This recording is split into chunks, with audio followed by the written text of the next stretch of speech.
Dalam 24 jam terakhir, Angkatan Bersenjata Rusia menyerang beberapa sasaran wilayah Ukraina. Termasuk fasilitas militer di Velikodolinskoe di wilayah Odessa dan Gardu Induk Pavlogradskaya, 330 wilayah Dnepropetrovsk. Sementara Angkatan Bersenjata Ukraina dilaporkan menyerang Crimea dengan rudal balistik ATACMS. Di arah Bakhmut, pasukan Rusia merebut cagar alam Stupki, Golubovskie, 2 di kawasan Kanal Seversky. Dan di arah Donetsk di sebelah tenggara Krasnoe, pasukan Rusia memperluas zona kendali di sabuk hutan yang berdekatan.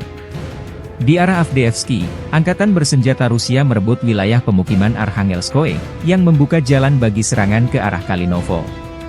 Di daerah Novopokrovki, pasukan Rusia menghancurkan tank M1A1 Abrams lainnya, serta kendaraan tempur infanteri M2A2ODS Bradley. Di arah Donetsk, pasukan Rusia menguasai sebagian besar wilayah pabrik baja Krasnogorovki. Kemajuan signifikan Angkatan Bersenjata Rusia juga diketahui di bagian tengah Georgievka dan selatan Pobeda. Perang Rusia-Ukraina memasuki hari 801 atau tahun ketiga belum ada tanda-tanda perdamaian dua kubu.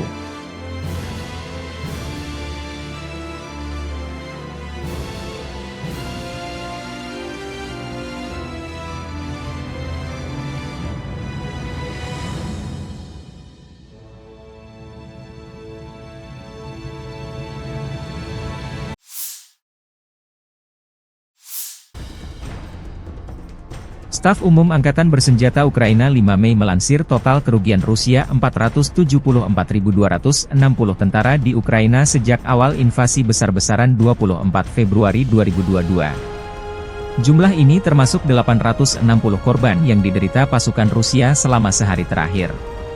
Pasukan Vladimir Putin juga total kehilangan 7.375 tank, 14.179 kendaraan tempur lapis baja, 16.418 kendaraan dan tangki bahan bakar, 12.212 sistem artileri, 1.057 sistem peluncuran roket ganda, 790 sistem pertahanan udara, 349 pesawat terbang, 325 helikopter, 9.636 drone, 26 kapal dan perahu, dan 1 kapal selam.